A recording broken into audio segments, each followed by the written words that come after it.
Biramda Abeid, bonjour. Bonjour. Vous êtes opposant mauritanien, député, président de Initiative pour la résurgence du mouvement abolitionniste et candidat à la prochaine présidentielle dans les prochains mois. Quel est le sens de cette candidature? En effet, ma trajectoire et la trajectoire du combat que j'ai mené au nom des Mauritaniens contre la monarchie militaire, personnifiée par le régime gabégiste, esclavagiste et raciste de Mohamed Ould Abdel Aziz depuis 2008 jusqu'à nos jours, me prédispose à être la seule alternative pour les Mauritaniens contre un système qui a non seulement pillé brader l'économie du pays, brader les richesses du pays, diviser les Mauritaniens, perpétuer les anachronismes comme l'esclavage, comme le racisme, accentuer les possibilités du terrorisme à traverser et investir beaucoup de secteurs de la société mauritanienne. Voilà, donc je suis la seule alternative pour le moment à ce régime. C'est un tableau sombre que vous nous dessinez, mais il n'y a pas eu d'attentat sur le sol mauritanien depuis un grand nombre de temps. Les services de sécurité sont plutôt réputés efficaces, notamment par leurs partenaires français. Le pays est en croissance, les recettes fiscales augmentent dans ce pays quand même. Tout est vraiment si négatif? Ça relève d'une politique de marketing de ce pouvoir et de ses alliés, notamment en France.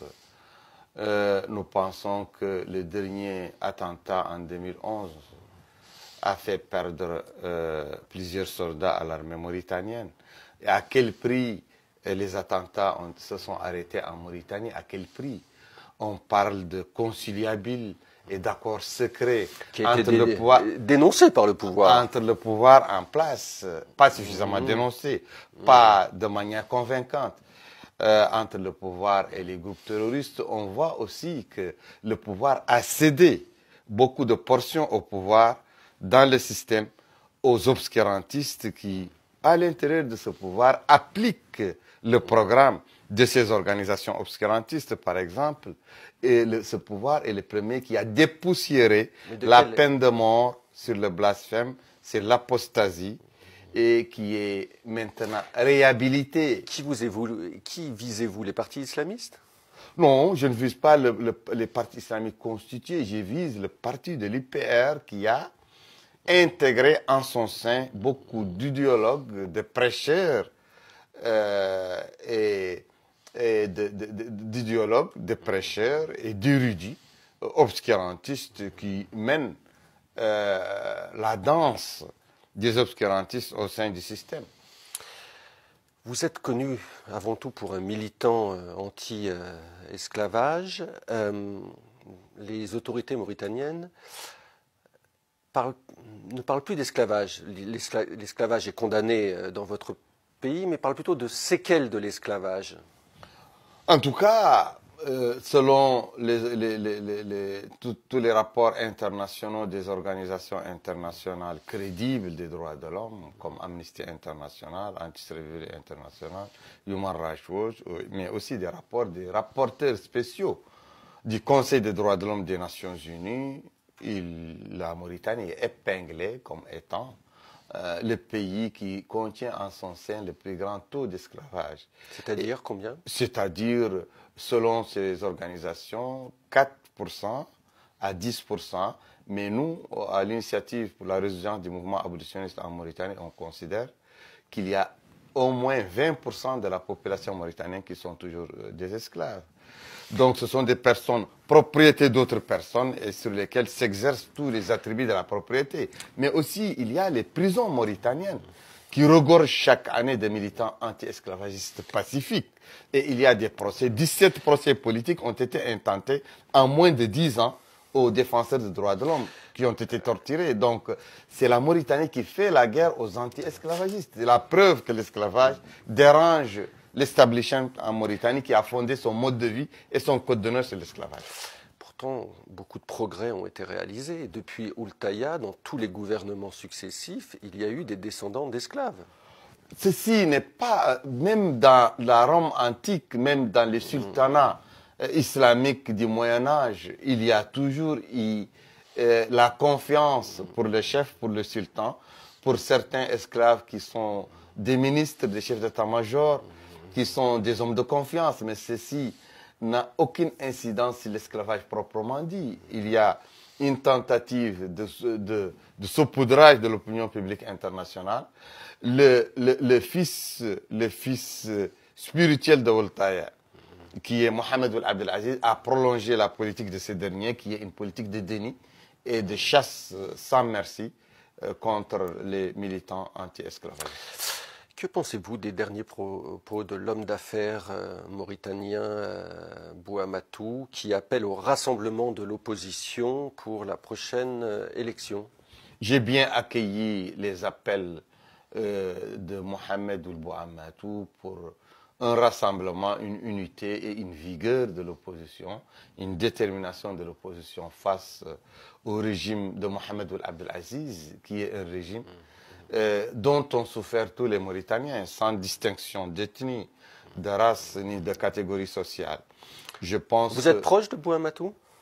Je ne suis pas proche de Bouamatou, je soutiens Ould Bouamatou et il me soutient en réciproque. Nous sommes il vous soutient financièrement, non, votre non, mouvement? Non, nous sommes dans une tendance d'unité, de rassemblement politique de tous les nationaux, les patriotes mauritaniens, qui peuvent contribuer à la libération de la Mauritanie de cette seconde colonisation qui est faite par un clan autour des chefs de l'État, un clan familial qui a spolié la Mauritanie de toutes les richesses, qui a mis l'économie à terre, qui a divisé les Mauritaniens et qui a terni l'image de la Mauritanie à l'extérieur.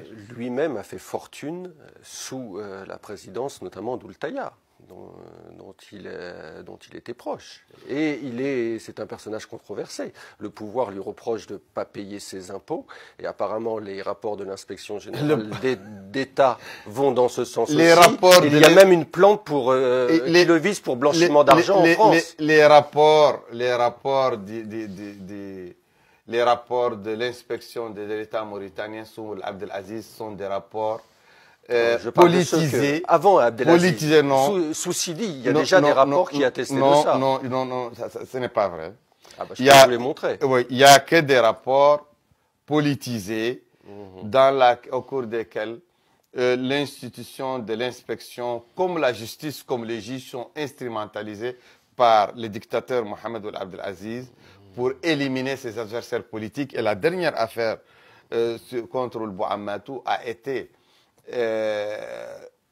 refusé par Interpol, la police internationale, et le groupe du travail des Nations Unies sur la détention arbitraire a considéré que c'est une affaire montée de toutes pièces et que la détention du sénateur Mohamed Ould Qadda est une détention arbitraire et cette détention était liée à cette affaire. Mais si j'en crois les auditions de M. Gadet, il a reconnu des financements politiques et servir les intérêts de M. Bouamatou. C'est dans les procès-verbaux de la police. Le premier qui a bénéficié du financement politique de Mohamed Ould Bouamatou, c'est Ould Abdel Aziz, en termes de milliards, lors de sa campagne en 2009 pour les élections présidentielles. Bon, mais il le reconnaît. Le président mauritanien reconnaît qu'il a bénéficié donc des financements. Donc il doit aller en prison. Il doit aller en prison pour avoir bénéficié de financement. Étant donné que les autres personnes qui bénéficient du financement de Ould Bouamatou, on les conduit en prison. C'est lui le premier qui doit aller en prison. Ce qu'il lui reproche après, c'est de s'être servi de ce financement de campagne pour avoir des positions préférentielles dans l'économie mauritanienne et des passe-droits.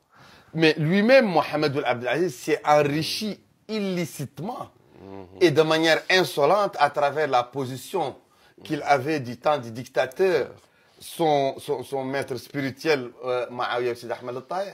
Et il a aussi utilisé sa position en tant que chef de l'État pour s'enrichir et pour enrichir beaucoup de chagrins dont font partie les membres de sa famille, de son clan. Contre l'intérêt des Mauritaniens, il a spolié toutes les richesses des Mauritaniens. Il a même vendu les bâtiments publics en Mauritanie, des Mauritaniens, qui a transformé en marché au profit de ses enfants, de sa famille et de son clan. Donc, l'économie mauritanienne est à terre à cause d'un pillage systématique.